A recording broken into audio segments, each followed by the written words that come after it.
Okay, got another one here for you today. We are looking at the LiftMaster model 84602. This is a unit that I acquired recently. Some of you may have seen it. It was actually on eBay and it had a belt cog on top of it. It was listed as a non-working motor. Well, come to find out, somebody who had been working on this, I don't know if they were a DIYer doing a repair or what, we'll put it to you this way: they should not ever work on a LiftMaster product ever again. The black plate that covers the gear case that sits between the travel module and the gear case was completely bent out of shape, therefore giving about a quarter to half inch of play in the drive shaft of the sprocket on top. So it was messing up the travel module, and I don't know what the heck they were doing with a belt cog on it. My only guess is this was one that was out before the 84504R. I can't keep track of them all. This is a California unit here, bought from California, so I'm guessing they wanted a belt drive but couldn't do it unless they had battery backup, and the 84504R was not out yet, so they just converted this to a belt. So I think that was a separate incident away from what happened to it that caused it to be sold as a non-working unit. It is the original motor in it. I know that for a fact because the factory zip tie was not cut. So they did not just swap in a belt motor with the cog or anything. It's got the factory zip tie in place, and the travel module has the exact same date on it as the unit itself. So I converted it back to chain.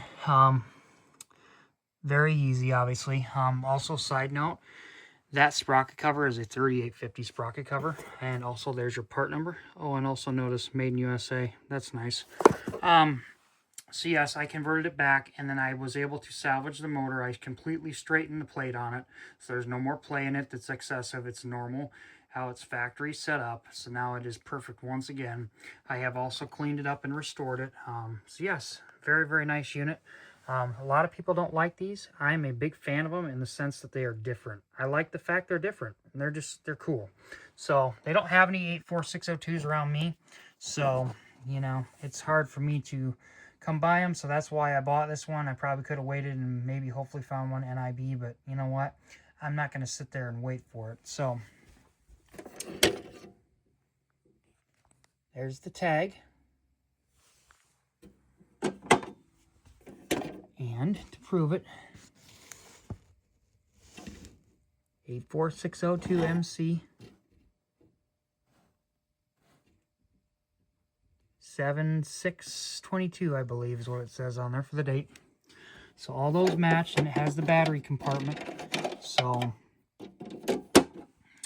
yes, it is a legit 84602. It is not a 84504 or anything like that. All the dates match, so I know this was always an 84602 until it got converted.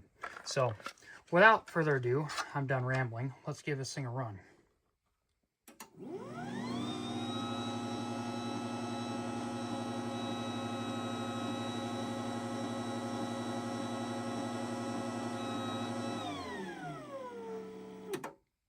Okay, so we're going to have to hold enter because I don't have sensors hooked up to it.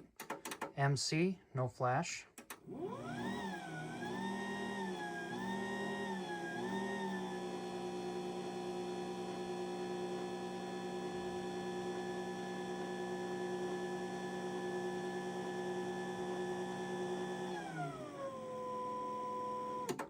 Give that a run again.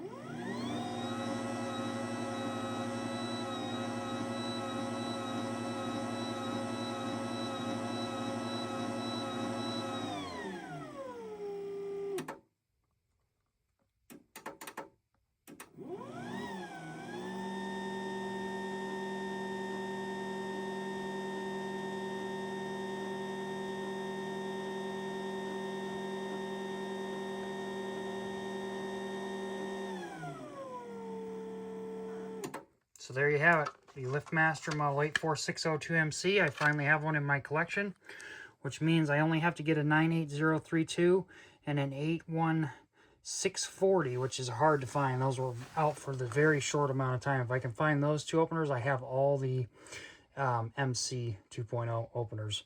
Also, this one only required that sprocket and a cap to be fixed, so there really was nothing else that was wrong with it other than the bent plate. So, and then of course I greased the gears inside there while we were in there.